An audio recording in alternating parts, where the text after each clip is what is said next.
মঙ্গলবার ইউ প্যাটার্নে ক্লাস নেওয়া হলো স্কুলের দশম শ্রেণীর ছাত্রছাত্রীদের। ক্লাস চলাকালীন ইউ মডেল ক্লাসের পঠন পাঠন পদ্ধতি সরেজমিনে পরিদর্শন করলেন রতুয়া ২ নম্বর ব্লকের বিডিও শেখর শেরপা এবং আড়াইডাঙ্গা চক্রের এসআই আবু হাসেম তৌসিক।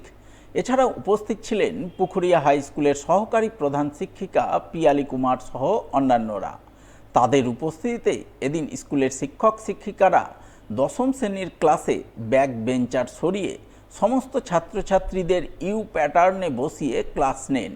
এই প্রসঙ্গে স্কুলের সহকারী প্রধান শিক্ষিকা জানান, রাজ্য শিক্ষা দপ্তরের নির্দেশে কিছুদিন আগেই তাদের ক্লাসে একাদশ এবং দ্বাদশ শ্রেণীর ছাত্রছাত্রীদের ক্লাসরুমে ইউ প্যাটার্নে বসিয়ে ক্লাস নিচ্ছিলেন।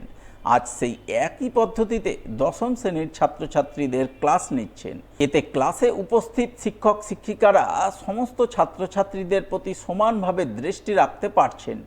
ছাত্রছাত্রীরাও পড়াশোনার ক্ষেত্রে বেশি মনোযোগী হতে পারছে।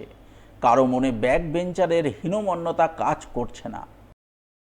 ইউ প্যাটার্ন, এই ইউ প্যাটার্নটা করলে আমাদের যেটা হয়, প্রথম বেঞ্চ এবং দশমতম বেঞ্চ এই ফারাকটা এত বেশি যে দশমতম বেঞ্চের ছাত্রছাত্রীরা কোথাও গিয়ে হীনমন্যতায় ভোগে, তাদের মধ্যে ফাঁকি দেওয়ার একটা প্রবণতা থাকে।